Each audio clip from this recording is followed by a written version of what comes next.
Namaskara, good evening, and welcome to BIC Streams. Bangalore International Center, or BIC for short, is an inclusive and neutral platform for informed conversation, intellectual dialogue, exchange of ideas, arts, and culture.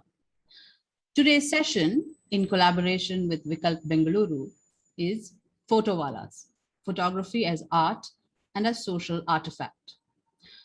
Renowned ethnographic filmmakers David and Judith MacDougall explore the many meanings of photography in this profound and penetrating documentary.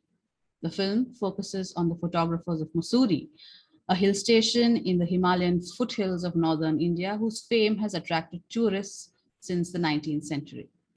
Through a rich mix of scenes that includes the photographers at work, their clients, and both old and new photographs, this extraordinary film examines photography as art and as social artifact, a medium of reality, fantasy, memory, and desire.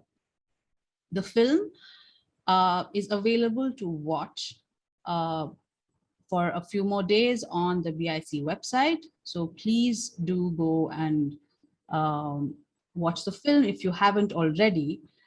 And of course, we have with us this evening David MacDougall, who will be in conversation with Swati Dandekar. The full bios of the speakers will appear in the chat box, which is at the bottom of your Zoom screen. And through the session, if you choose to, you can post your questions, observations, comments in the Q&A box. Or the second half of the conversation will be sort of an experiment, an open conversation. So if you'd like to join us on camera and speak to David directly, please do indicate that in the Q&A box, and we will bring you on as a panelist as well. So, and now over to Swati. Thank you, Lekha. A warm welcome to everybody on behalf of Vikalp Bengaluru. Our film for this month is special. It's a classic. Every once in a while, we like to bring these classics.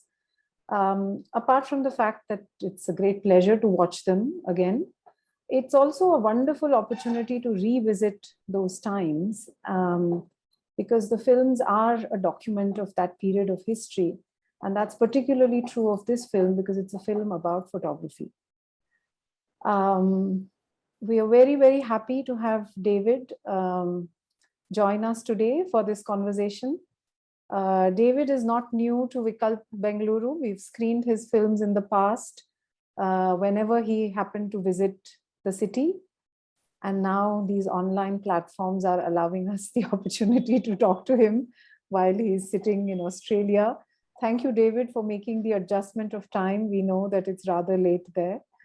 And a big welcome to you for joining us today. Thank you. It's a pleasure.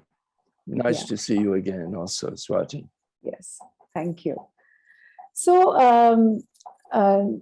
David, about the film, let me sort of kind of begin at the beginning. Yeah, it is, how did it come about that this film was that you made a film about photography? Is that something that you were always planning to do? And how is it that you located it in Mussoorie in India? Was there something particular that you found here that sort of inspired the film, or can you tell us a little bit about that? Well, the film has a very long genesis, really, because Judith and I were fascinated by photographs, by old photographs in particular. And at some point we thought, why not try to make a film about photography and the ideas that it provokes? And we went through a series of different ideas. I mean, one aspect of photographs that really surprised us is how easily they're lost. You go into a junk shop or an antique shop and you can shuffle through a whole handful of photographs that have been lost, disconnected from the people who appear in them and from their families. And one of our first ideas was just to go and buy up 10 of those photographs and try to do a kind of detective work on Tracing, finding out, yeah. could we trace them back to the people they represented and maybe restore them to the families that they came from. And so that was sort of an early thought about it. And then we were lucky to be able to get a documentary film fellowship here in Australia, which is awarded every year to one or a pair of filmmakers like ourselves. And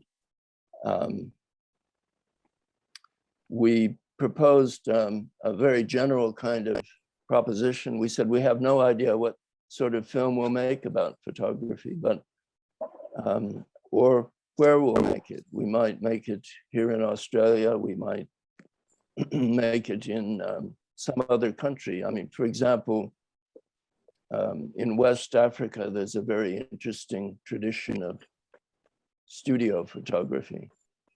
And we looked into that. But in any case, we were lucky to be, awarded this fellowship, really on the basis of nothing, just an idea. And then we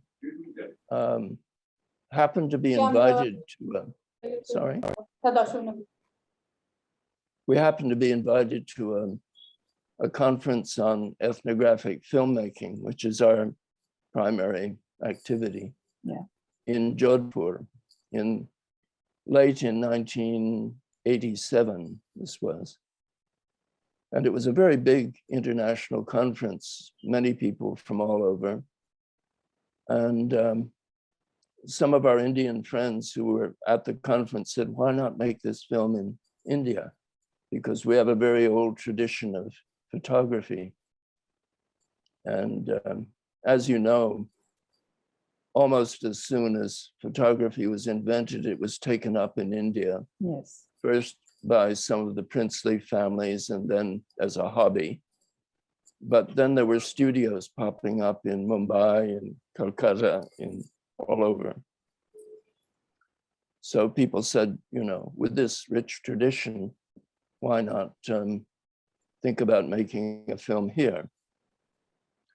And that appealed to us. So we began to think about possibilities. And one of the ones that really interested us would be to try to find a community in which there was a single photographer, and then look at what photographs that photographer took, what occasions were the occasions for making photographs, how they were used by the people who were photographed.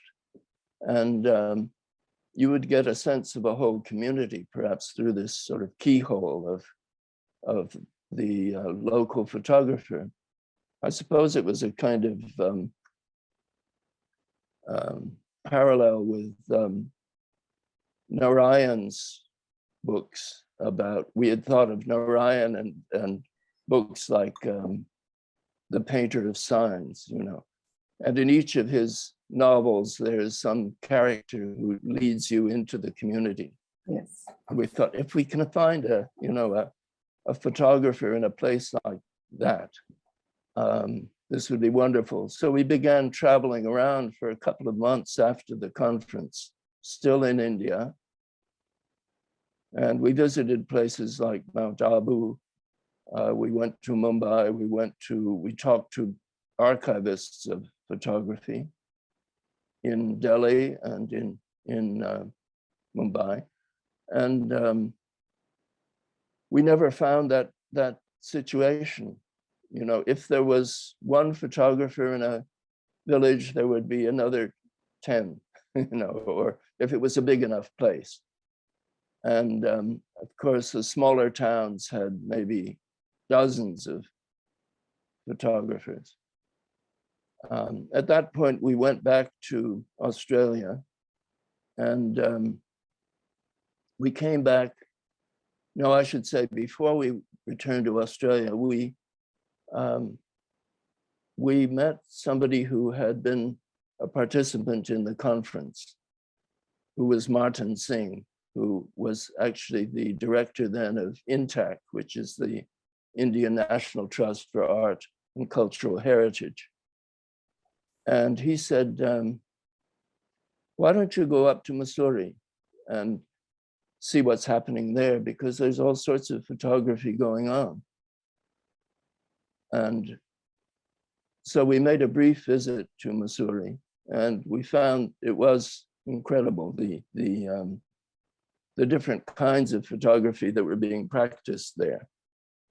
And in a sense, that changed our whole conception of the film, because then instead of trying to find this single photographer in a small community, here we were looking at this incredibly rich panoply of different kinds of photography, all the way from the studios, small studios in the streets, to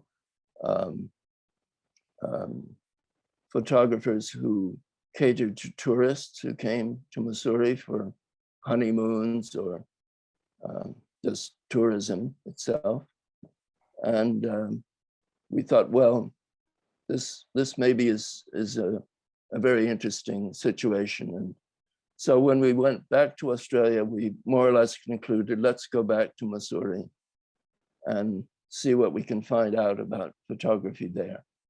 So that's the genesis of the project, really. Yeah, so a tourist town like Mussoorie and a hill station, which attracts a lot of tourists from all over the country, but then we'll have all these kinds of, it'll be a thriving sort of activity there, the photography. It won't just be one-off, but almost every day when the tourists are there, there will be photographers actively pursuing photography. You know, what sort of I found in the film is that you're, I mean, these experiences of how photography happens in a tourist place like Mussoorie has been part of the experience of many of us in India.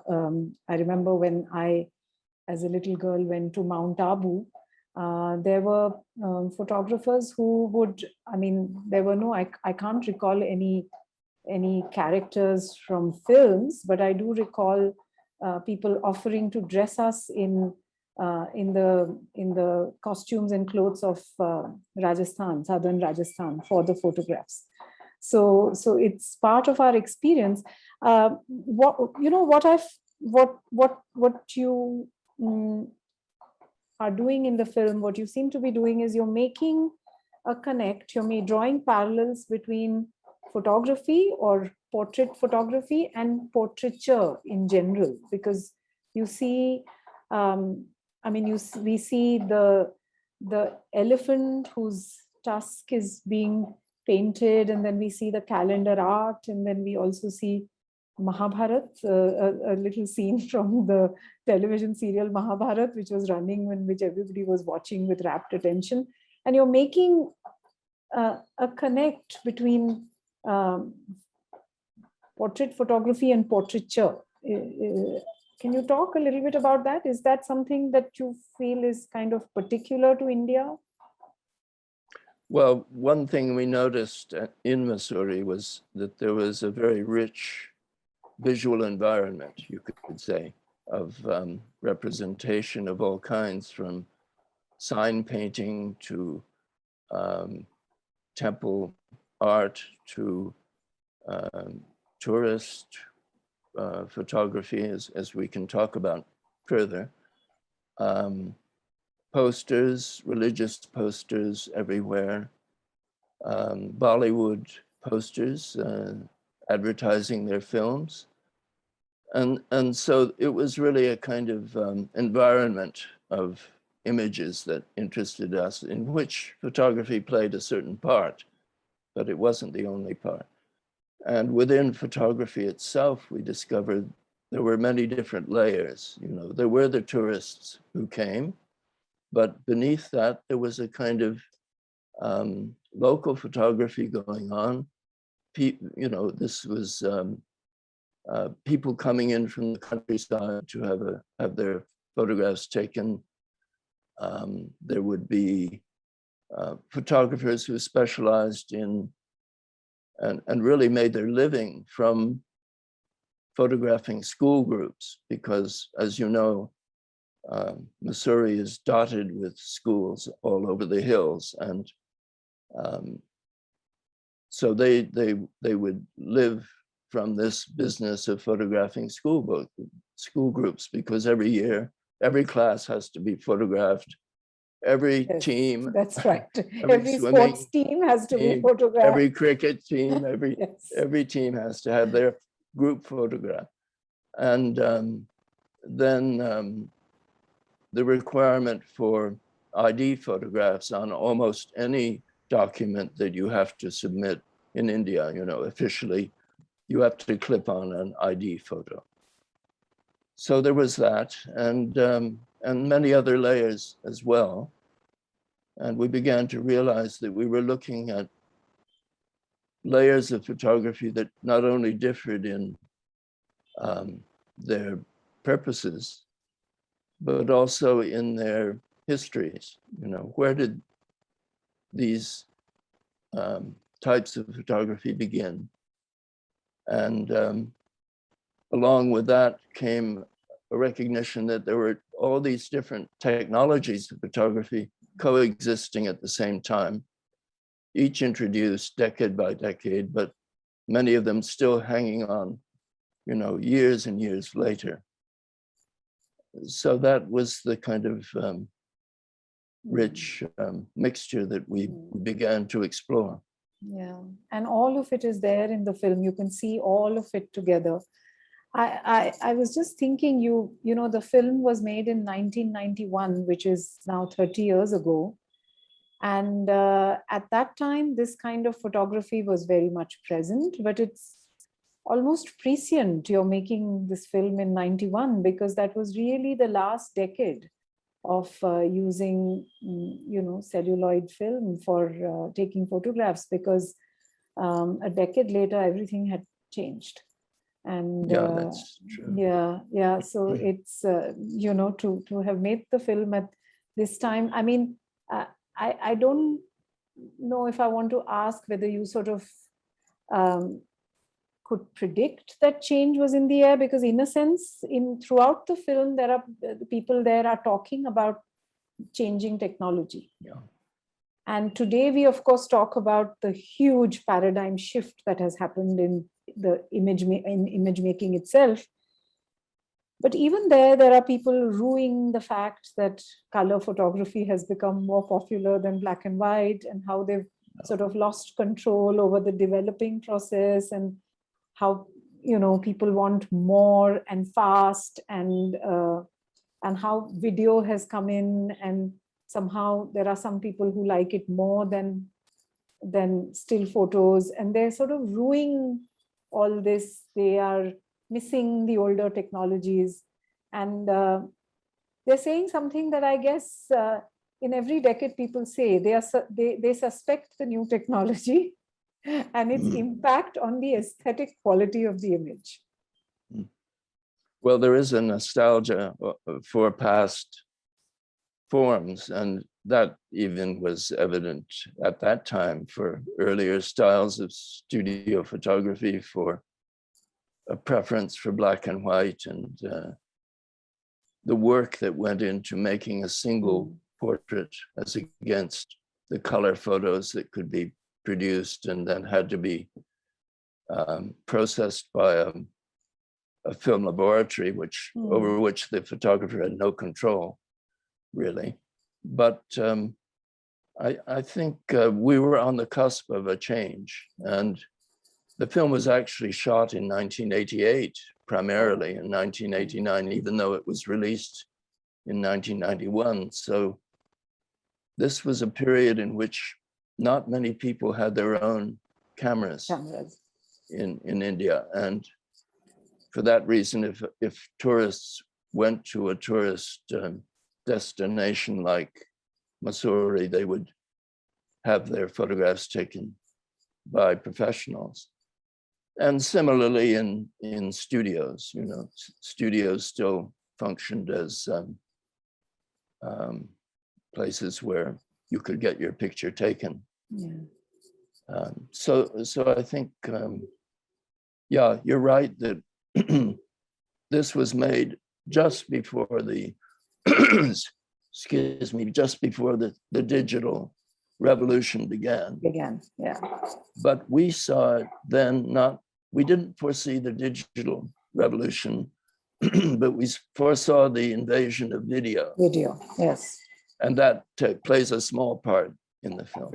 Yes, it does. In fact, someone says, and you know, can you talk a little bit about something that is a very important scene in the film, and which is the wedding photograph? Because in weddings too later, although people did take photographs, the video really sort of intruded, so to speak, in a big way. But here, of course, we're talking not about photography during a wedding, but photograph for the purpose of sort of showing yourself to the prospective bride or the groom, and which again is a very important part of, you know, many people's lives in India.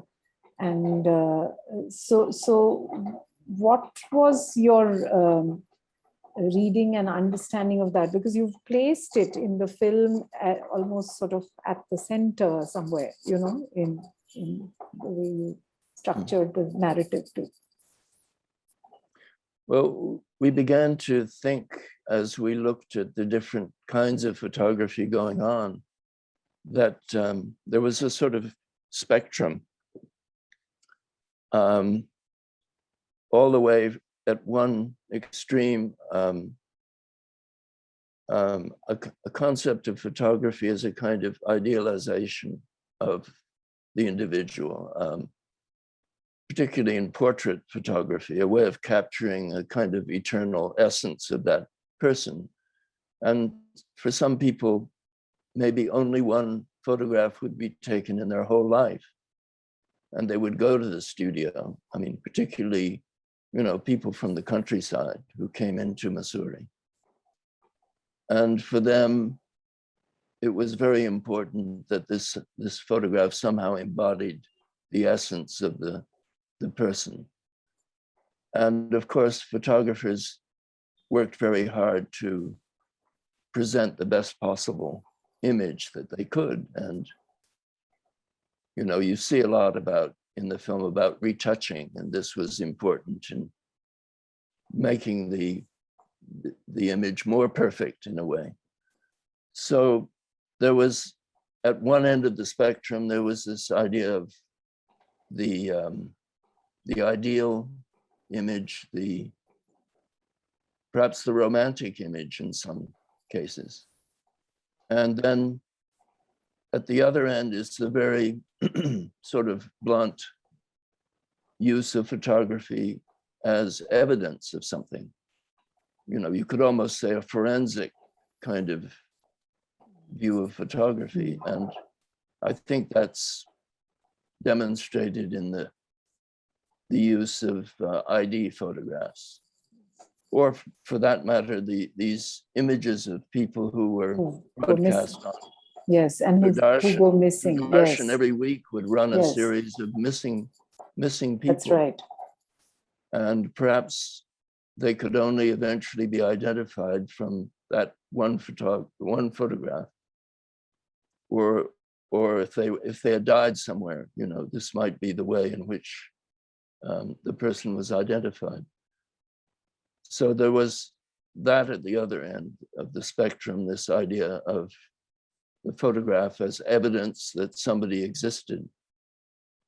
And these missing persons were, in a way, kind of very resonant with the whole idea of photography as an object from which the person is missing. You know, you have the image of the person, but the person is gone. They're somewhere else, they've died, they've moved on, and you're left behind with this rather ghostly image. Yes. So that that idea pervades the film, and we tried to structure the film around those different conceptions of photography. And it seemed to us that where these two ideas of the photograph converged was in the matrimonial photographs. Because here it was obvious that if you idealize the picture too much and the prospective bride or groom, you know, became used to that image, and then they suddenly saw the real person, the person, they might be disappointed if it was too idealized. And yet it had to function both as a kind of perfect image, but also as evidence of what that person was like. It had to be a flattering image, and at the same time, it couldn't be too far away from, yes. Yeah. So that comes together in that scene with Raja Das, the young photographer who is making these photographs, and he articulates the problem very well. Very beautifully, yes. In fact, him talking about that, and you know, what I found lovely is throughout the film, the group of photographers whom we first see in their own studios and in their own workplaces, and then also where everybody has met together to have a cup of tea at the dhaba, and then on other occasions, they're all sort of discussing the practice of photography, and through their conversations, they raise all the things about all the sort of larger debates and discussions and discourses about photography that go on among professional, not just professional photographers, and, you know, sort of photographer artists and scholars of visual culture and film studies and photography studies. You know, the photograph and its sort of indexical relationship with reality, and a photograph as you said, evidence of its times, and how, you know, what is that connection? What is realism in photography? How far should realism go? Can it really be real? What do you include in the frame? What is out of the frame is equally important. You know, all these things that sort of are written about, and, you know, there is the larger discourse about it, all are there in that film, in the conversation. They are, of course, talking about it in their own way, but it's beautiful to see all of those emerge, and you've found them, and then you put them together in the film in a sense, which is just beautiful. And well, we didn't want to make an academic film in the sense of dictating to the audience this idea, that idea. I mean, we were aware of all this discourse, academic discourse about photography, but we thought that if we could find it in the subject, you know, implicit in the subject, in the situation, that would be much better, and we could relate these different ideas in some way to each other. And the audience, we hoped, would, some members of the audience would make certain connections. Other connections they wouldn't make, but the material was there out of which to you know, generate a discussion of any of these aspects of photography. But more important, simply to put the viewer in contact with the practitioners themselves. Because we felt in fact, all of these photographers took photography very seriously in their own way. Of course, the photo club was much more concerned with artistic questions and so forth when they go on their outing. But even the most humble studio photographers were very serious. And we found that they were, in a way, surprised in our interest in them and in their work, because very rarely had anybody come to talk to them about what they did, you know. And they talked among themselves, but Yes. from somebody outside to come and take an interest somehow released a lot of things in them which they were able to reveal to us. Take an interest, in a sense, beyond the obvious, beyond the trade that they were plying, and to look at sort of what lay beyond that. Yeah, even questions about color versus black and white. Black and white, yeah. Yeah, yeah. Yes. So, you know, you said just now that you didn't want to make an academic film, and you wanted to put the viewers in touch with, in connection with the people in the film, the photographers, the image makers. And that really comes through very well, because in the film, everything that is in the film is talking to each other. They're all having a conversation. Those ideas are conversing with each other, and they're conversing with us.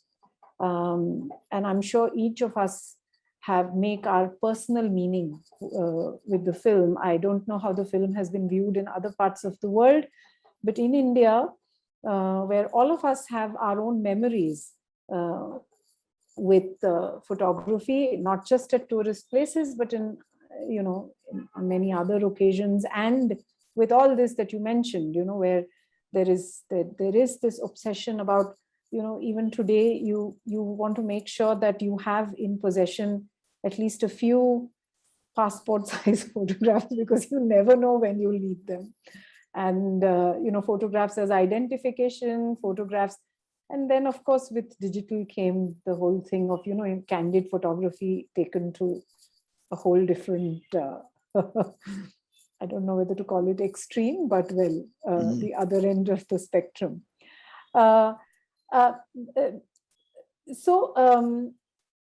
You know, in a sense, you were taking pictures of those who took pictures.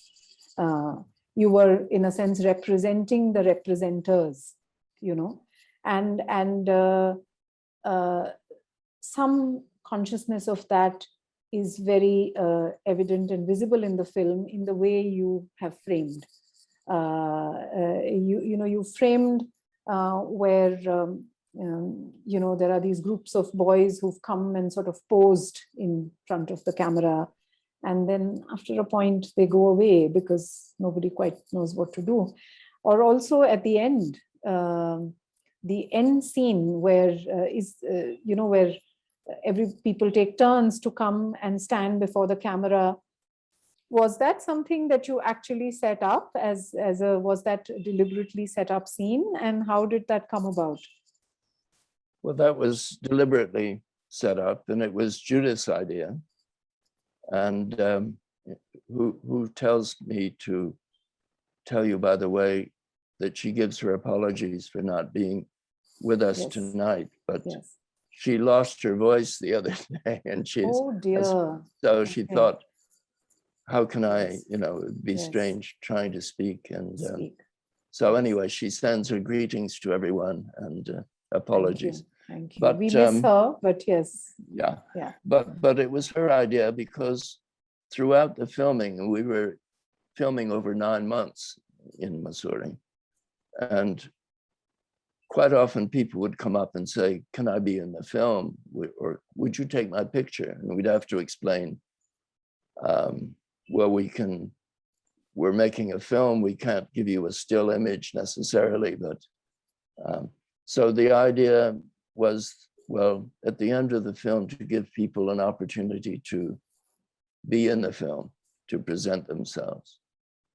And as you mentioned, there was this tension between ourselves representing representers, but also the fact that we were trying to represent still photography through motion picture photography, a different medium. So it was looking through this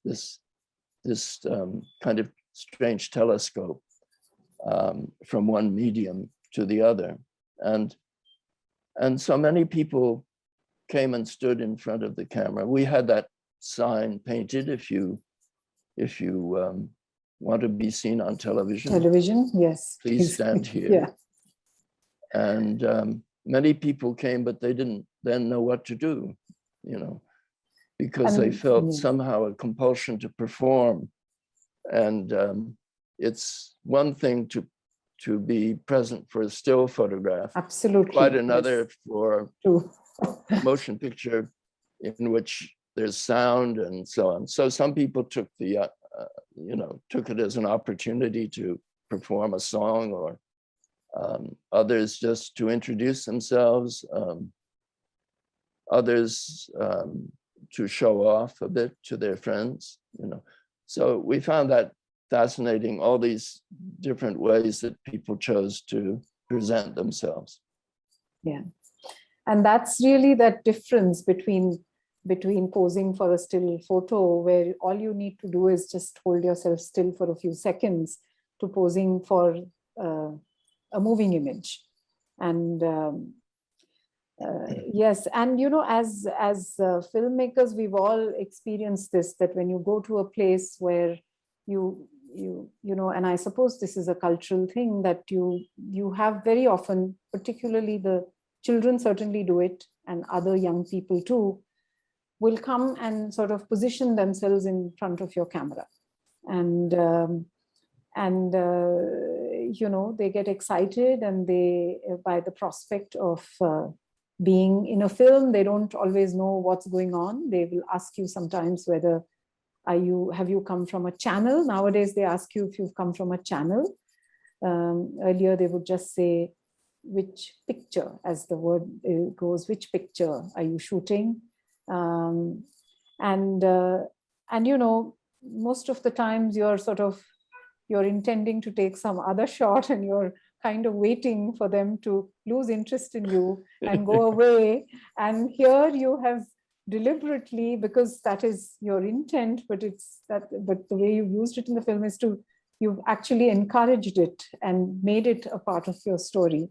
Not just the fact that it's been framed like for a still photo, but also the fact that people seem to want to appear and be photographed, And this is a cultural thing, because there are other parts of the world where if you point a camera, people run away. Yes, we found this to be very true, that many people simply wanted to be in the film, and we'd say, well, you may never see this, but they said, it doesn't matter, we'd like to be in it anyway. Be in it anyway, yeah. But one thing we've found over the years making films is that actually still photography is much more threatening to people than motion picture photography. Mm-hmm. And I think the reason for that is that the still photograph makes you prepare yourself for the instant, that one instant when the image will be made. Whereas a motion picture has a kind of continuity to it. And if you're, say, making a film where you're spending weeks or months with the same people, they begin to feel, well, there are so many images of us, and they kind of average out, There's a kind of fairness to this in representing us that makes it much less threatening than if I have to prepare myself for the one still image. You mean it's a little more loose and a little more relaxed, the whole process? It can be. I mean, it depends what sort of filmmaking you're doing. If you're working the way we do, where we try to spend a lot of time with the people we're filming, then gradually people relax. They get used to being filmed, and I think they feel that they're being regarded in a kind of fair way, a fair representation. Yeah. So, David, just one last question before we open it to others. This film is very different from your other films, both in terms of the way you have framed, in the way it is paced, in the way it is cut and structured. There isn't sort of either a character or a place. I mean, I know most of it is in Mussoorie and perhaps some of it is in Dehradun, but there isn't that sort of that thread of continuity that either a character or a place provides. It is in fact a sort of how should one say it, kaleidoscopic sort of coming together of many images, which, as I said, sort of talk to each other. And if you move them and see them differently, they seem to make different meaning. And how did this come about? Again, it must have been a very conscious choice to structure the film like this and the way you did. Can you talk a little bit about that?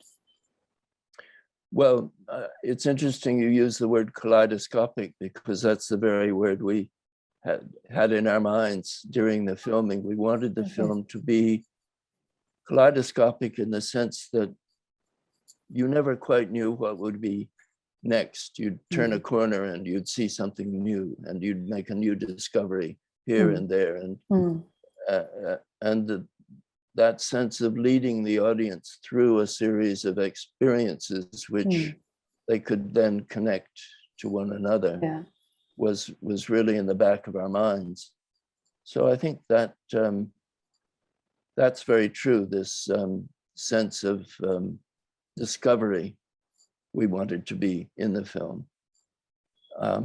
As far as this other point about the film being very different from our other films, we wanted the film to be constructed as a kind of argument, a kind of set of thoughts, ideas about photography, that people could get a grip on, not just in an academic way, but through observing all these different practices and trying to compare one with the other. So it was very consciously constructed in this sort of rather different style that we really just developed as we were making it, a kind of collage or kaleidoscope. Yes. Different kinds of material. Yes. And you, I read somewhere that you worked with an editor for this film, but otherwise you do tend to edit your own films largely, don't you?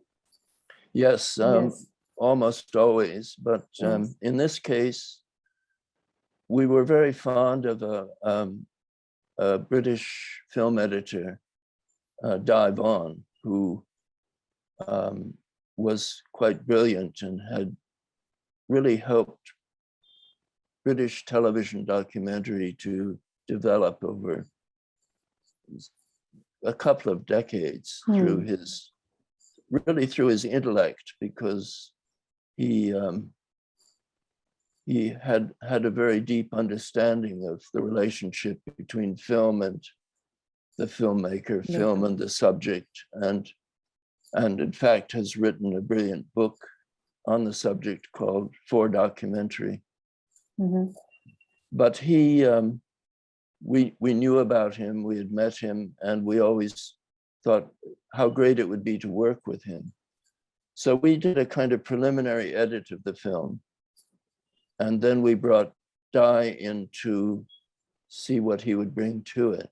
And he brought a lot to it. And I think he taught me more about film editing during that time than I would have ever learned otherwise, and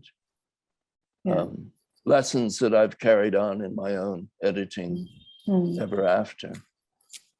So it was a remarkable opportunity to work with Di Vaughan. Okay, thank you. We have some questions here. Prabhu Mudlapur, I hope I'm pronouncing the name correctly, says, fabulous work. Did you visit Mussoorie in later years? And if so, what did you feel? Well, the answer is yes. I have been back a number of times since then. And what amazed me was that Mussoorie seemed to be caught in a kind of freeze frame. I mean, a lot of things had not changed at all from the 1980s up and, until maybe 10 years ago when I was there. So that was a bit surprising, this kind of stasis that I observed there. But of course, digital photography has completely transformed the practice of the local photographers. And now, the photographer who ran Glamour Studio, Mr. Sharma in the film, now his son runs the business, and all their work is digital. And his son helps by working on the computer with Photoshop, So in that sense, there has been a big change. Yeah. But in other ways, Mussoorie seemed very much the same, caught in a kind of strange time warp.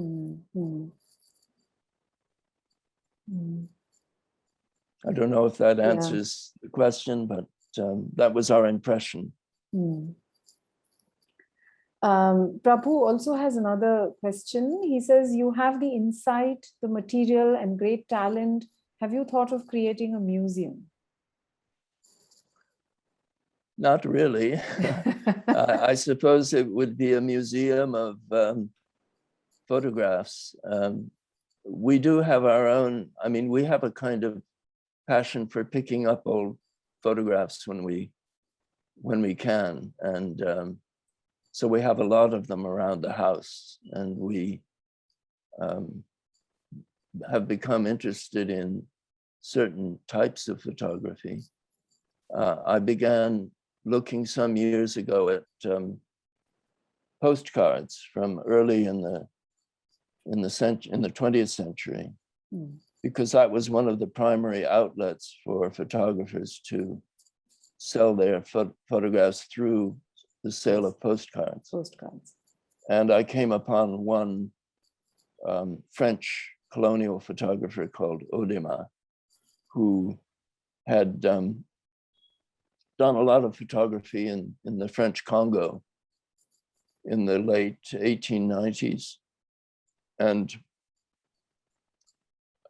his work struck me as being quite different from the work of other colonial photographers, which was often very, very oppressive and authoritarian. And there was something in this man's work that interested me, because you could see it in each of his pictures that the people who posed for him had a kind of pride in themselves and were almost collaborating with him in the making and staging of the picture. So things like that, you come upon photographs whose maker that you can identify, but 90% of old photographs, it's very difficult to know much about them. So perhaps a book? Well, I've written a little bit about photography, but mostly I write about filmmaking. Yes, I'm well aware of that. I have a new book coming. Out next year. What is it about? Well, it's about really, it's called The Art of the Observer. And it's really based on, I take different aspects of filmmaking in each chapter and try to discuss them and reflect on my own experience of that aspect. And you have rich material to draw upon with all your film work that you've done with the sort of, and I know much of it has been in India too, the work with the schools, and then the work with the children, that was called the Children and Modernity Project. Was that right? Is that right? Yeah. Yes, that was sort of the tail end of a much longer project that I began in the late 90s, 97, which was to look at institutions for children and how they differed from each other. And I began really at the top at Doon School. At Doon School, yes. And made several films there. Yes. And then I began looking for a very different type of school and made a series of films at Rishi Valley School in South India. That school was founded by Krishnamurti, and it has, it embodies many of his ideas about education and learning. and as a community, the atmosphere was totally different from Doon School. And then the third part of the project was at a shelter for homeless kids in Delhi. Yeah. And it was, this was at the opposite end of the socioeconomic spectrum, you could say. And again, it was looking at an institution, but trying to look at the experience of children growing up in institutions like that. So the outcome of this long project really was the Childhood and Modernity Project that you mentioned, which was set up to conduct a series of video workshops with different groups of children around India from different backgrounds. And the idea was that they would choose topics that interested them in their own communities or family. And we would give them very basic video skills, teach them, how to get a reasonable image, how to hold the camera still enough so that you could watch something happening. And they made some extraordinary films from the perspective of children, how children see India through their eyes. And so that in a way was I suppose the logical outcome of those earlier projects, to get the children themselves to start exploring these subjects themselves. And I know this is not sort of an easy question to answer, but if you could say maybe one or two things, that what did you think was different between, in a sense, you observing them, because you had been observing them and making observational films about them for a long time, and them observing themselves and the world around them? Well, I think the first thing to say about that is that in my attempt to film children's lives, there were tremendous obstacles to be overcome, borders to cross, you could say, the cultural difference between us, the age difference, and our whole backgrounds being so different. Whereas children exploring their own communities, it's very different. They're part of that community. And one observation that we made was that you see something about Indian domestic life in the films of these children that you don't see in films made by adult filmmakers, whether they're Indian or non-Indian. There's first of all just the physical difference that they're much shorter, physically. And therefore see from a different level. Yes. And as a result, these films have much more sense of the objects around you, the sensory qualities of the environment, the rooms that people inhabit, you know, this comes through very strongly.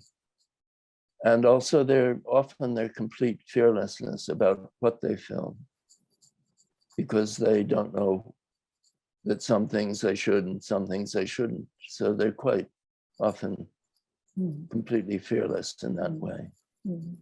And the fact that, you know, they don't know much about this type of filmmaking. Their experience has been watching TV or watching Bollywood films or whatever. And so in a sense, they're inventing filmmaking themselves as they go along. And so they are very experimental in their use of the cameras. I mean, one example I can give you is that one boy always was singing while he was filming. And I don't know any adult filmmaker who does this. And it seemed natural. He sings to his subject. If he's photographing a person, he might sing to them. Or if he's filming his pet dog, he might sing to the dog. So, you know, this kind of inventiveness is very refreshing. Yes, and not being bothered about sort of the craft and the grammar and the language of cinema, so to speak. It's reinventing the language in a way. Yes, reinventing. Yeah. So I wonder, would anybody like to ask a question? I mean, I don't see any in the Q&A box, but is there somebody who would like to sort of ask a question live, as it were?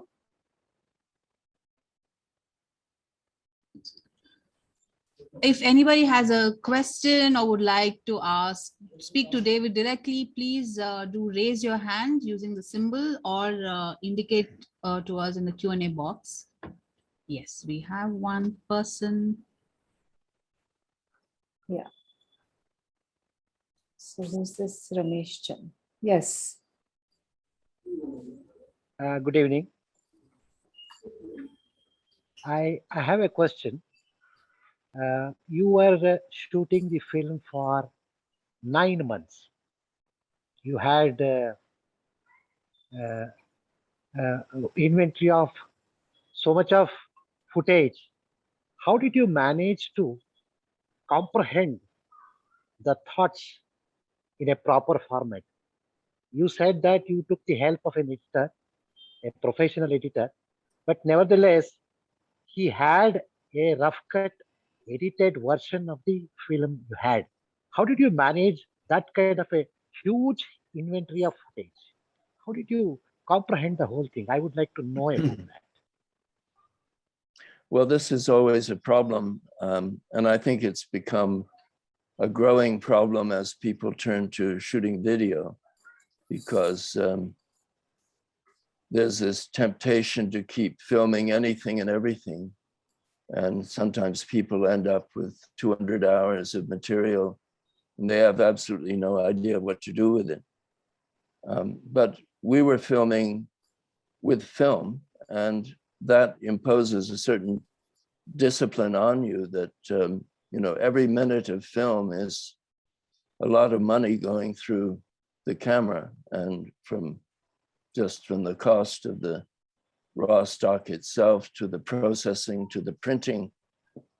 So if you're trained as a filmmaker from our era using film, you're fairly careful about your expenditure of film. And so we ended up not with a great deal of material. It wasn't a huge ratio, I have to say, of material shot to material used.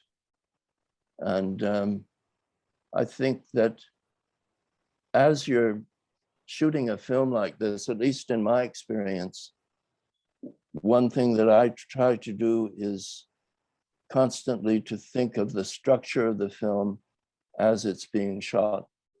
You know, what material could I film? What have I observed that I would like to film? And I keep a kind of running list of possibilities. And some of them, as I find scenes that fulfill that idea, you can cross those off the list. I say, okay, I've got some material that looks into that question. And other things you may have thought were really important to film at the beginning, and you realize, oh, those are not really the important things. You discover new things that are much more important. So you add those to the list, you cross off the others. And so the list is a kind of, I suppose, a kind of diary of your thoughts as you go along. And if you're, I mean, you can't overstructure a film in advance. I don't believe in writing scripts that you film to the script. I believe you should discover the structure of the film as you're making the film. But you have to be quite rigorous in that process. And constantly you're thinking about what purpose will this scene fill in the film? And if I shoot this, how will it be understood? Maybe I have to shoot something else to clarify it. And so you begin looking for that other scene that might help clarify the first one. Mm. And this sort of thinking, I think, is pretty necessary. At least it's what I try to do, because I think there is this danger always of losing track of what you're doing.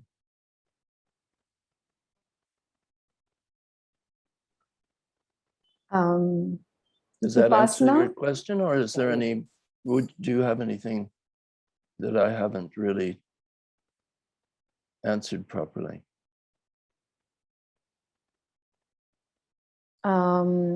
Well, we might want to move on because we are almost, time is up, but we maybe can just take a couple of questions. I see Upasna was here. I don't know if you want to ask a question, Upasna, and then Arundhati. Ray has raised her hand. Please ask your question, Arundhati. I'm Arundhati.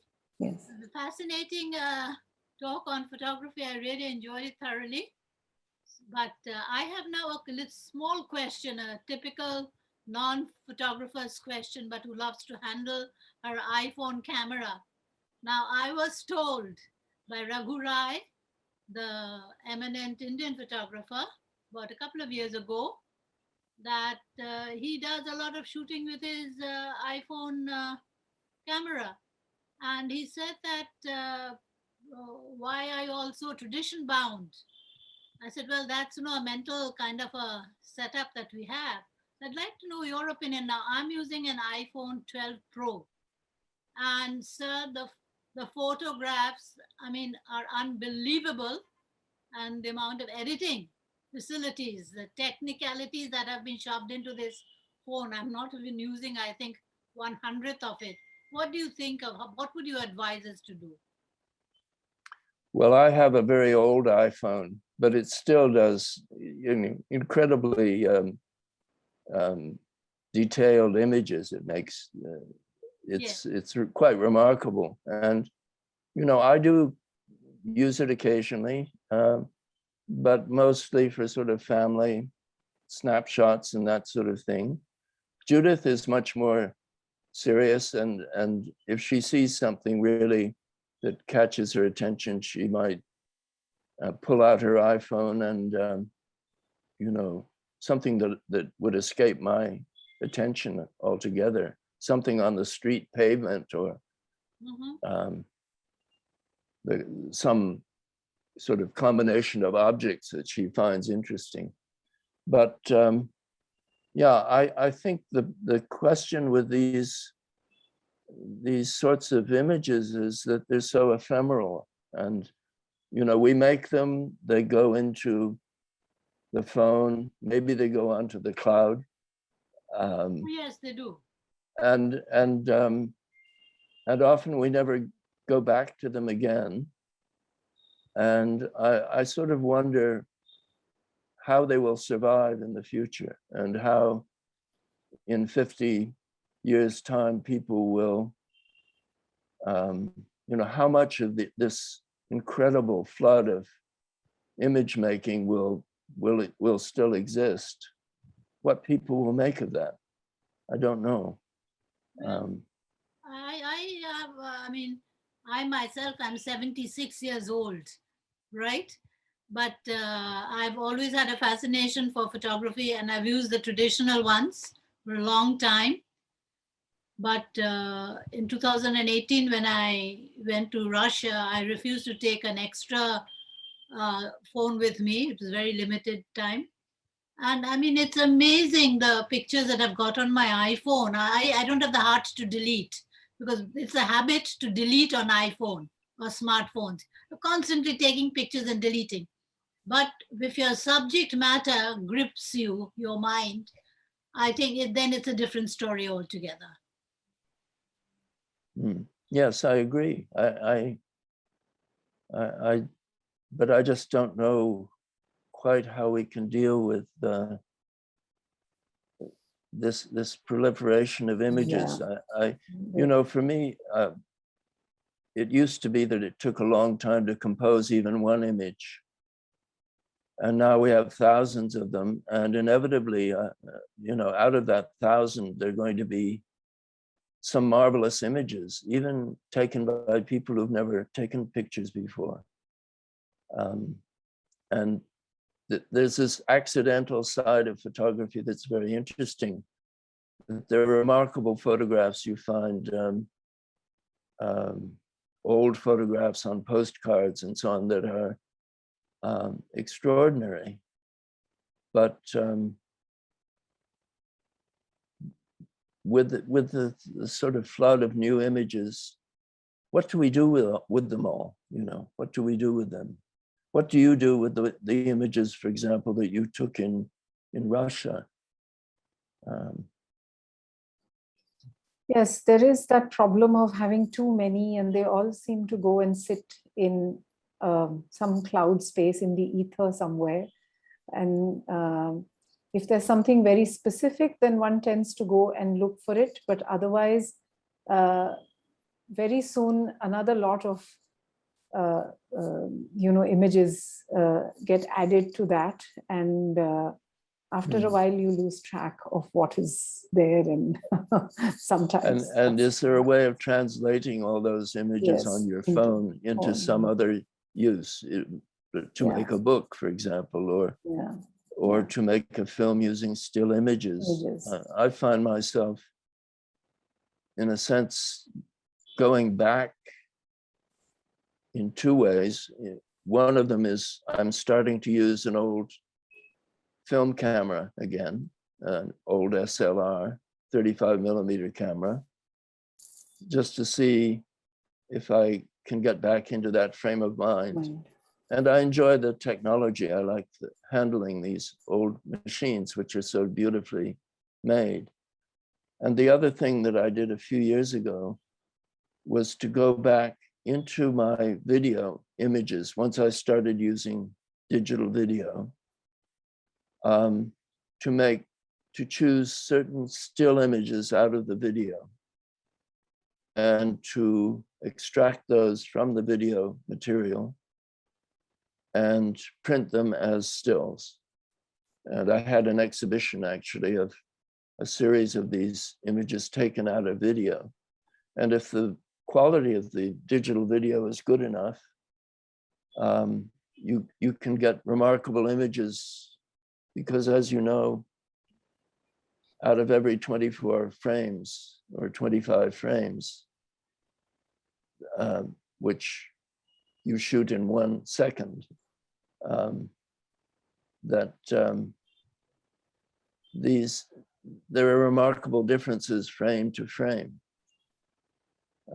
So, if I may say something very interesting about your making videos from the still shots. I mean, this is where we become more and more lazy, I feel. Apple makes it all for me. and a message will come, see the result, recents, see the recents. And there I go and find all my beautiful still photographs have been made into videos of, say, short, medium, even big. And accordingly, I store them, but mainly on hard drive. Coming to storage, you know, the album days have gone. It's very sad. I still look at the album days and take a digital picture of those because they're so precious. But here the point is, I'm not even being told. It's done for me. Very thoughtful of iPhone to make videos from my stills. Well, in a sense, what I'm doing is the opposite, you know, because I'm going back into the video to find still images. And I find that that's an extraordinary experience, because what you saw while you were filming, which was in motion, here's a second chance to look at it in a different way, you know, to stop at this frame or this frame.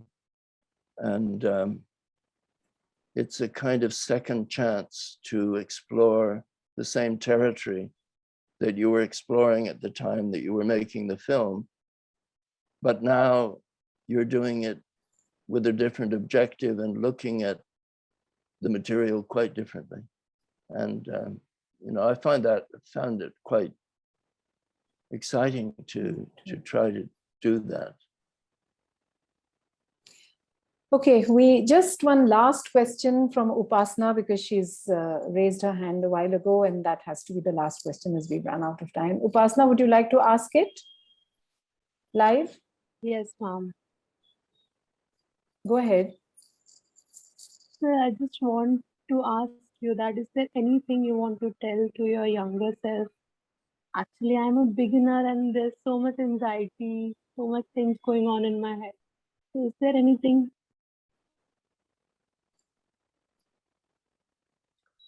Can you clarify that a bit more? Just tell me a bit more what you're thinking. Yeah, sure, sir. Sir, from your point of view, maybe is there anything you want to tell to your younger self? Like maybe you want to tell to young David that you're so proud of him, or I don't know, anything.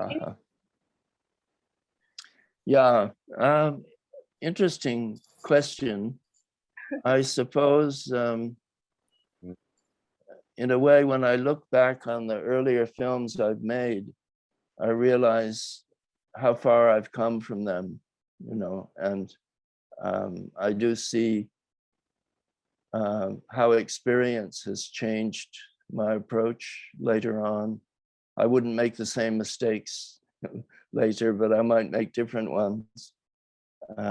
What would I tell myself?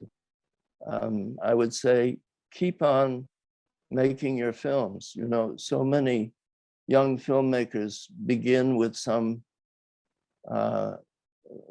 great interest and excitement and a ferment of ideas, and they sometimes make some marvelous films, and then somehow they're stopped and they have to move into academic life or some other way of making a living. And my advice would just be to, if you think of yourself as a filmmaker, don't be discouraged, but continue to make films, whether they're bad, whether they're good, whether they're failures. You know, you have a right to fail, and you should just keep going, because the only way to be a filmmaker is to keep making films and make enough of them, so that in a way you can see your way into the future. There's no shortage of ideas, but it is so difficult to make films, and I know that. But I think you know, in a sense, Jean Rouch was a kind of example to us all, because he would just pick up a camera and go make a film about anything. Sort of some friend, he would make a film about his friend. I'm not able to do that. I'm much more, I suppose, calculating, or I have to plan more in advance and so on. But I like that carefree attitude of just being able to keep going, to do another film, to try something with the camera. So I think that's what I would tell my younger self. Thank you, David, on that very, very heartwarming message that's to your younger self and to many other younger people listening in. Thank you once again for joining us and for sharing with us your thoughts and about this film and about filmmaking in general. It's been a hugely enriching and rewarding experience. Yeah. Thank you for inviting me. And it's been a pleasure to rethink some of these aspects of photo Wallahs and which you provoked. So my thanks to you for that. Thank you. It's been a pleasure. Thank you all for participating. And of course, a big thank you to BIC for our continued collaboration on these screenings. So have a very good evening to everybody. Bye-bye.